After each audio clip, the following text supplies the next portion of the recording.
Salam sejahtera bersama saya Margaret Gambang dalam Berita Tengah Hari edisi 1 November 2020. Dan antara yang menjadi tajuk utama pada hari ini, strategi belanjawan 2021 dijangka berbeza berbanding tahun sebelum ini kerana penularan COVID-19.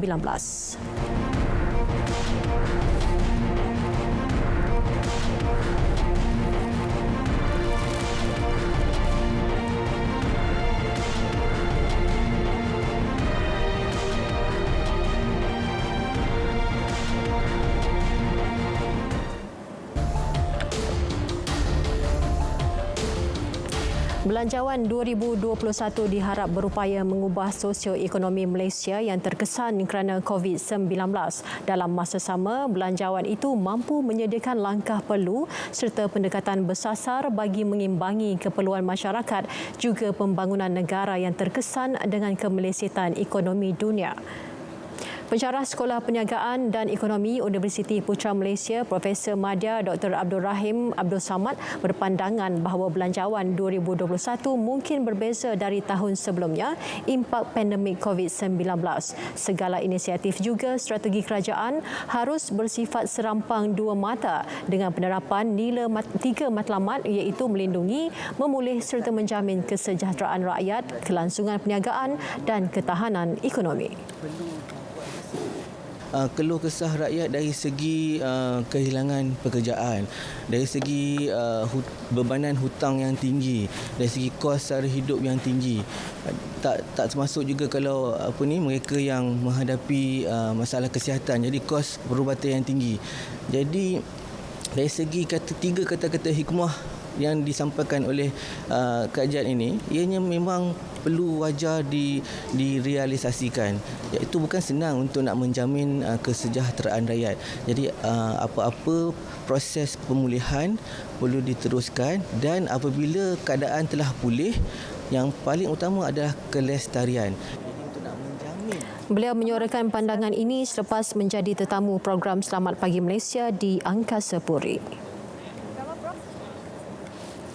Dalam pada itu, Perdana Menteri mengajak semua ahli parlimen mengenepikan perbezaan politik bagi menyokong belanjawan 2021 demi kepentingan rakyat dan memulihkan ekonomi negara.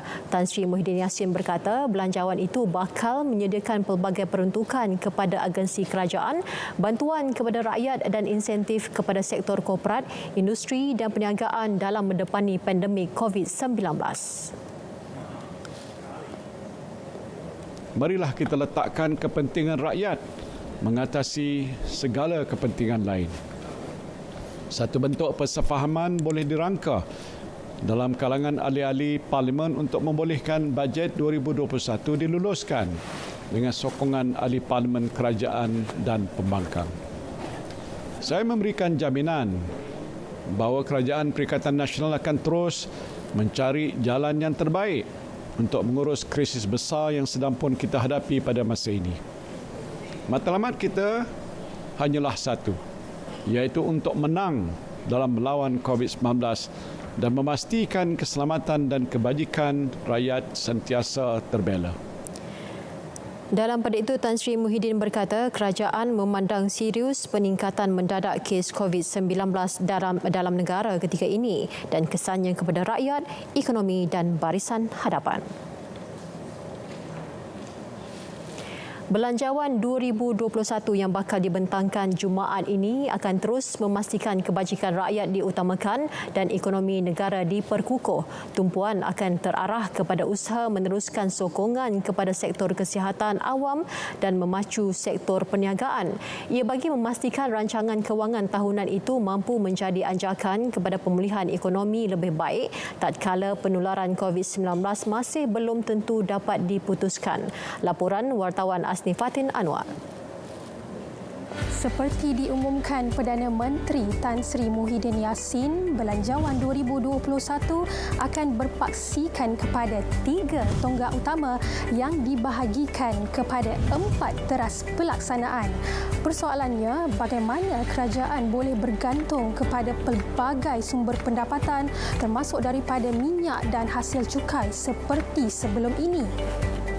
Penularan wabak menyaksikan penguncupan besar dalam kutipan cukai disebabkan pelbagai faktor seperti harga minyak tidak menentu, kejatuhan ketara pendapatan korporat, kehilangan pekerjaan dan pemotongan gaji.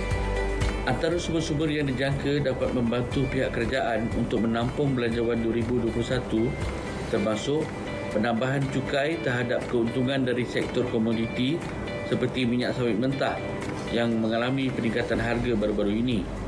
Di samping itu, cukai ke atas perkhidmatan digital dijangka bertambah sebanyak 10% berikutan perkembangan aktif di dalam sektor ekonomi digital negara. Rangsangan dan bantuan kepada sektor perniagaan juga perlu diteruskan, namun perlu dilaksanakan secara bersasar. Berikan bantuan kepada perniagaan secara sasar dan bukan secara universal. Kenapa bukan universal? Sebab pada ketika COVID-19 ini tidak semua syarikat rugi serta-merta. Syarikat atau perniagaan yang berada di dalam sektor pelancongan, sektor peruncitan, mereka ini yang paling terkesan dan paling sakit ketika COVID-19. Dan bantuan-bantuan yang diberikan bukan sahaja merangkumi wang ringgit atau subsidi upah, tetapi juga perlu merangkumi modal-modal perniagaan. Insentif dan pelepasan cukai bagi sektor perniagaan mampu membantu peniaga mendepani impak kehilangan pendapatan. Bagi pembayar cukai individu, mereka akan mempunyai lebihan wang untuk menampung keperluan.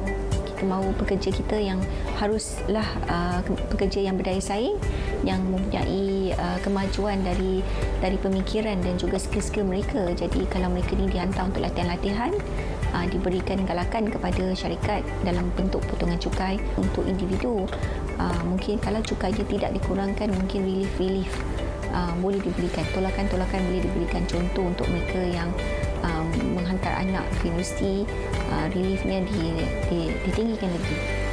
Sektor ekonomi digital juga dijangka akan terus diperkukuh dalam belanjawan kali ini. Ini selari tren dan aktiviti dalam talian yang meningkat berikutan impak COVID-19. Ekonomi digital ini ia juga haruslah dirangkumkan dengan dua lagi elemen utama, iaitu logistik, di mana tanpa logistik tidak memungkinkan ekonomi digital itu berkembang. Rangkaian logistik di seluruh negara haruslah diperkukuhkan, terutama di luar bandar. Bagaimana pula ini menolong mengurangkan lagi kos penghantaran barang dan kos penerimaan barang. Ketiga adalah membangunkan lagi sektor keuangan, teknologi ataupun fintech, di mana fintech ini adalah salah satunya menjadi teras utama di dalam digital ekonomi. Tahun lalu, 297 bilion ringgit diperuntuk untuk perbelanjaan mengurus dan pembangunan, tidak termasuk 2 bilion ringgit untuk simpanan luar jangka. Peruntukan terbesar diterima Kementerian Pendidikan berjumlah 64.1 bilion ringgit, manakala Kementerian Kesihatan sebanyak 30.6 bilion ringgit. Komprehensif dan inklusif daripada kerajaan kepada rakyat. Belanjawan prihatin demi memperkasa rakyat dan negara. Di tengah-tengah penularan COVID-19, bagaimana agihan peruntukan perancangan tahunan negara dibuat bagi menangani impaknya sekaligus mendepani cabaran semasa? Siaran langsung Belanjawan 2021. Jumaat 6 November 2020. 3 petang di saluran berita RTM dan TV1.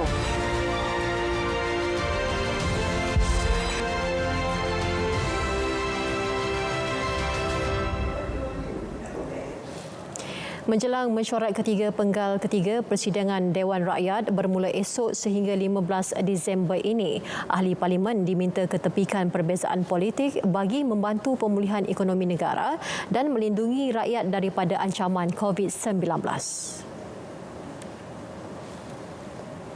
kita berhadapan dengan pengucupan KDNK yang cukup teruk kali ini, tapi pada waktu yang sama injection kepada ekonomi itu perlu diberikan.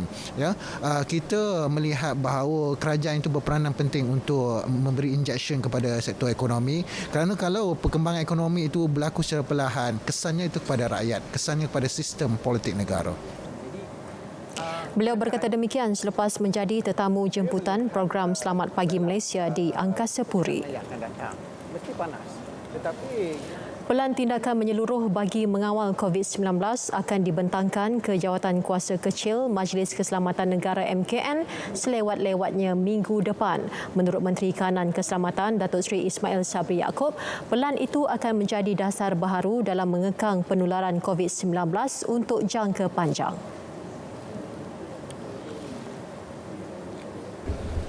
Yang Amat Berhormat Perdana Menteri menganggap ini satu perkara yang urgent, yang perlu disegerakan. Itulah insya-Allah minggu depan dibentangkan. Selepas dibentangkan ke Mesyuarat Jawatan Kuasa Induk, kita akan bentangkan ke Jawatan Kuasa Khas MKN ni. Mungkin kalau ada penambahbaikan, kita akan buat penambahbaikan, dan selepas itu akan menjadi dasarlah. Segeralah, paling segera yang boleh kita nak. Majlis Perbandaran Sungai Petani membuka semula 5 taman awam dan pusat rekreasi di daerah Kuala Muda bermula hari ini. Pusat tarikan orang ramai itu ditutup selama 77 hari kerana penularan COVID-19. Taman terlibat adalah Taman Jubli Perak, Taman Awam Bandar Perdana dan Ujana Perbandaran. Turut dibuka semula Taman Rekreasi Bukit Banyan dan Taman Rekreasi Tasik Darul Aman Perdana. Ia Ketua Majlis Perbandaran Sungai Petani Syed Khairul Anwar Syed Abidin dalam satu kenyataan berkata, pengunjung perlu mematuhi prosedur operasi standard SOP Perintah Kawalan Pergerakan Pemulihan PKPP ditetapkan oleh Majlis Keselamatan Negara, Kementerian Kesihatan dan arahan takbir urus pihak berkuasa tempatan negeri Kedah. Kesemua taman awam terbabit ditutup bermula 15 Ogos lalu selepas berlaku penularan semula COVID-19. Penutupan tersebut selaras dengan Akta Pencegahan dan Pengawasan Penyakit Berjangkit 1988 dan Akta Polis 1967.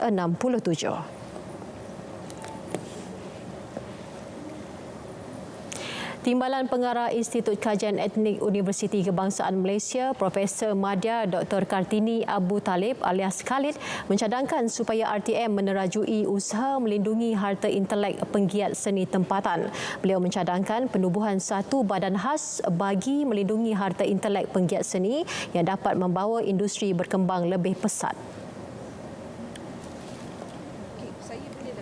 Cadangkan kepada RTM untuk mewujudkan badan yang melihat kepada persoalan intellectual property, persoalan hasil penggiat seni, dan bagaimana mewujudkan satu institusi struktur yang boleh bertindak melindungi sebagai ejen yang melindungi dan sebagai juga ejen yang untuk memartabatkan hasil seni mereka. Jelasnya menerusi badan khas itu, semua perkara berkaitan harta intelek penggiat seni dapat dilindungi sekaligus menyumbang kepada pembangunan ekonomi seni negara. Setakat ini, Kementerian Komunikasi dan Multimedia KKMM telah menjalin kerjasama dengan Institut Kajian Etnik UKM bagi melaksanakan penyelidikan isu hak cipta ekonomi kreatif dan kebajikan penggiat industri kreatif. Sebanyak 30 saman dikeluarkan terhadap pengguna jalan raya melibatkan pelbagai kesalahan menerusi ops mabuk di sekitar Ipoh malam tadi. Operasi dijalankan bahagian siasatan dan penguatkuasaan trafik BSPT Ibu Pejabat Daerah IPD juga bertujuan mengesan pemandu di bawah pengaruh dadah dan mencegah jenayah curi kenderaan. Timbalan Ketua Polis Daerah Ipoh Operasi Superintendent Lee Swee Sik menerusi satu kenyataan berkata, ops bersepadu itu akan dilakukan secara berterusan dan mana-mana individu yang didapati bersalah bakal dikenakan tindakan tegas. Operasi bermula pukul 11 malam dan tamat pada 1.30 pagi tadi itu melibatkan pegawai dan anggota dari BSPT, Bahagian Siasatan Jenayah BSJ, Bahagian Siasatan Jenayah Narkotik BSJN serta Bahagian Pencegahan Jenayah dan Keselamatan Komuniti BPJKK IPD Ipoh. Universiti Malaya UM menjalankan siasatan terhadap satu hantaran di laman Facebook yang bertajuk Yang di-Pertuan Agong tidak sepatutnya campur tangan dalam hal ehwal negara. Menerusi kenyataan media, UM berkata ia telah dimuat naik oleh Badan Pelajar Berdaftar Universiti Malaya iaitu Persatuan Pemuda Baharu Universiti Malaya UMANI. UM berkata sebagai pusat pendidikan tinggi negara, pihaknya menjunjung tinggi dan menghormati institusi beraja. Justru pengurusan tertinggi universiti mengutuk sebarang kenyataan yang melanggar atau bertentangan dengan prinsip yang tersebut. Pihak pengurusan juga akan menjalankan siasatan terhadap perkara itu dan pengumuman berkaitan isu akan dibuat dari semasa ke semasa.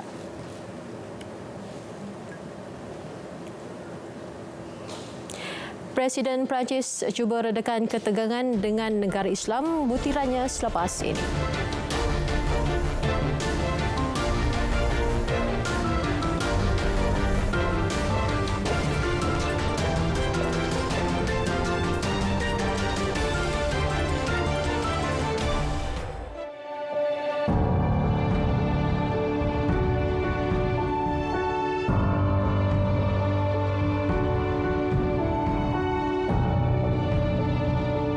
Kalau kita tak ada urusan penting di luar, kalau boleh duduk di rumah untuk tempoh 2 minggu saja. Kalau kita boleh duduk di rumah untuk tempoh 2 minggu, kita boleh memutuskan penurunan jangkitan COVID-19 dalam negara kita. Dan kalau kita terpaksa keluar daripada rumah, pastikan kita patuhkan SOP, pakai penutup muka, amalkan penjarakan fizikal sekurang-kurangnya 1 meter dan kerap mencuci tangan. Elakkan tempat yang sesak, tempat yang sempit dan elak bersembang dengan jarak yang dekat. Itulah vaksin yang kita ada. Sekarang ni kita tak ada vaksin, kita tak ada ubat. Tetapi kita boleh elakkan dijangkiti kalau kita patuh pada SOP yang telah diketengahkan. Isu kita ialah ketidakpatuhan kepada SOP. Jadi sama-samalah kita jaga keluarga kita jaga masyarakat dan negara kita.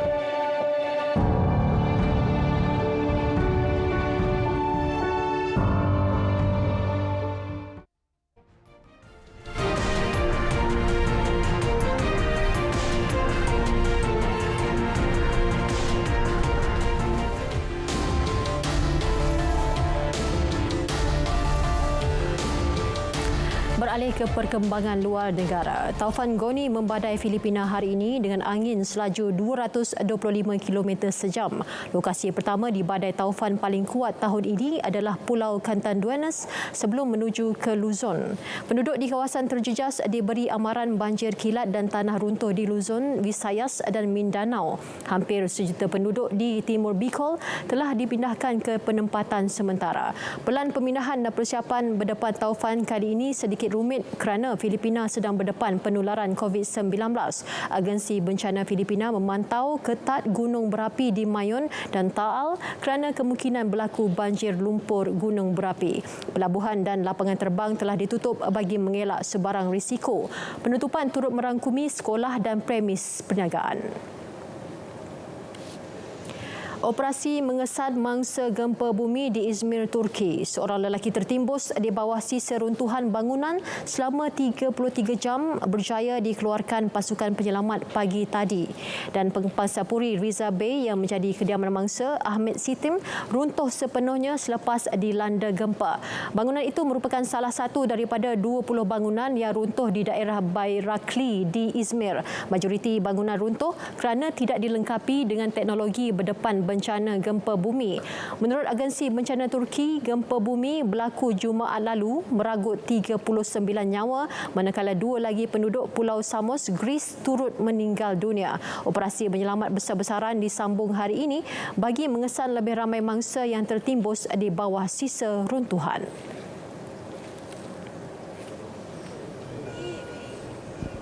Sementara itu, remaja berusia 16 tahun yang dikeluarkan dari bawah sisir runtuhan bersyukur selamat daripada bencana gempa bumi.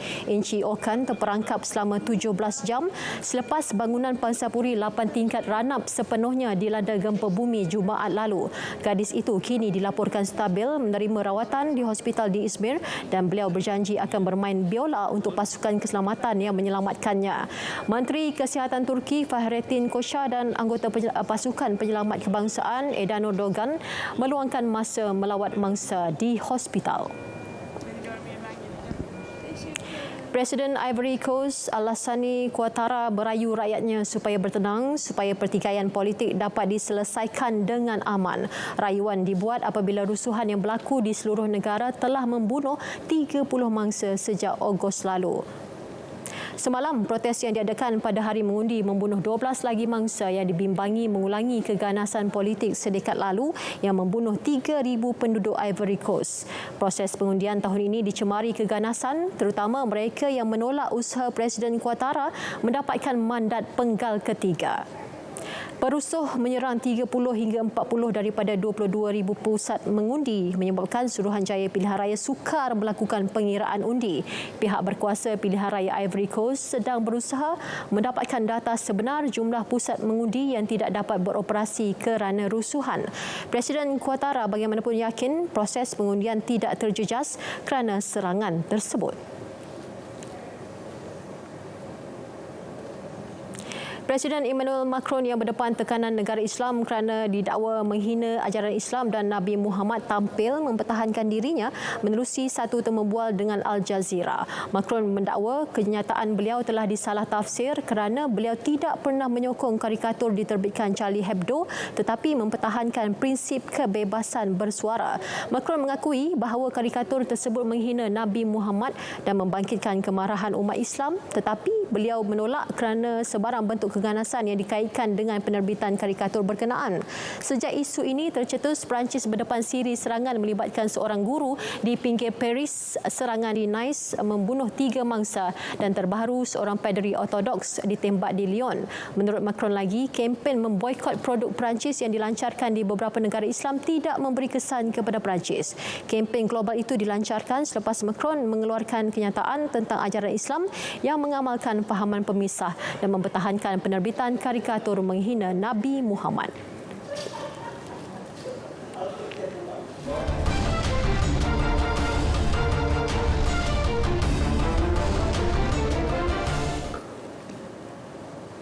Beralih ke berita sukan, jurulatih Chelsea Frank Lampard yang menurunkan pertahanan kental Thiago Silva nyata membuahkan hasil apabila tiada sebarang gol dilepaskan selepas 4 perlawanan termasuk ketika menewaskan Burnley 3-0 malam tadi.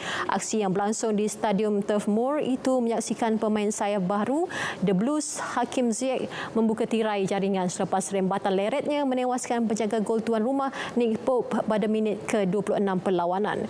Gol kedua Chelsea hadir pada minit ke-63 apabila sepakan sudut Mason Mount berjaya ditanduk masuk Kurt Zouma sebelum penyerang muda Timo Werner meletakkan namanya selaku penjaring ketiga 6 minit selepas itu. Kekebalan benteng pertahanan Chelsea yang dikemudikan Silva nyata menyukarkan setiap perserangan Burnley apabila tiada sebarang percubaan tepat dilakukan tuan rumah sehingga whistle penamat.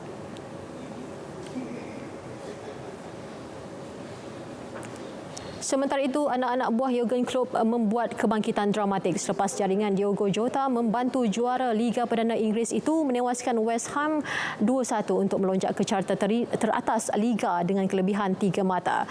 Liverpool dikejutkan dengan jaringan Pablo Fornals selepas pemain tengah West Ham itu memanfaatkan tandukan lemah dari Joe Gomez minit ke-10. Namun The Reds menyamakan kedudukan minit ke-42 apabila Mohamed Salah meraih gol ke-7 liganya musim ini menerusi sepakan penalti. Jota memastikan kemenangan The Reds 5 minit sebelum permainan tamat apabila menyempurnakan hantaran Xherdan Shaqiri. Kejohanan Dunia League of Legends musim ke-10 di China. Harapan pasukan tuan rumah Suning untuk mempertahan kejuaraan buat kali ketiga negaranya ini di halaman sendiri musnah apabila tewas kepada pasukan Damwon dari Korea Selatan. Ia merupakan gelaran dunia pertama buat Damwon sebanyak 16 pasukan yang dibarisi pemain lelaki berumur antara 19 hingga 24 tahun bertanding sepanjang Oktober. Kejohanan tersebut berlangsung dengan prosedur operasi standard SOP yang ketat dengan 6,000 penyokong bertuah dapat memasuki stadium untuk menyaksikannya, manakala jutaan yang lain menontonnya secara dalam talian. Selaku juara, Damwon menerima hadiah yang wang berjumlah jutaan dolar serta trofi seberat 32 kg. Ia merupakan antara trofi terbesar dan terberat pernah disediakan penganjur bukan sahaja dalam kejohanan e-sukan, malah mana-mana sukan di seluruh dunia.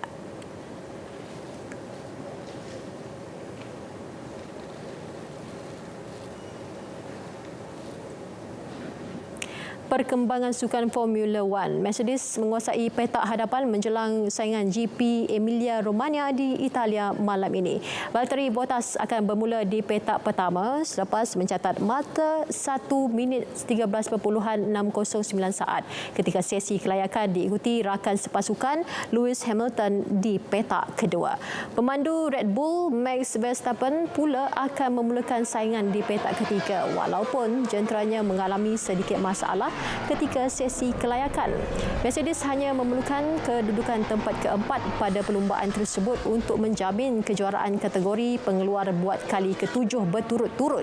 Ini merupakan kali pertama perlumbaan kembali di Imola sejak 2006 dan yang ketiga berlangsung di Itali musim ini.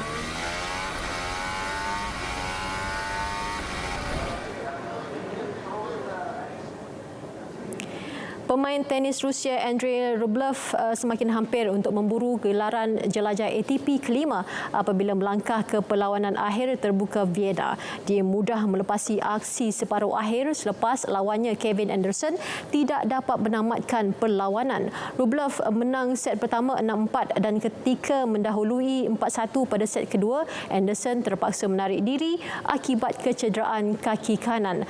Pada pusingan akhir, Rublev akan menentang pemain Itali Lorenzo Sonego yang menewaskan Dan Evans dari Britain dengan straight set pada aksi separuh akhir.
Berita Tengah Hari berakhir di sini. Bersama-sama kita terus mengekang penularan COVID-19. Paling utama, imbas mai sejahtera di mana jua anda berada. Saya Margaret Gambang. Salam hormat dan jumpa lagi.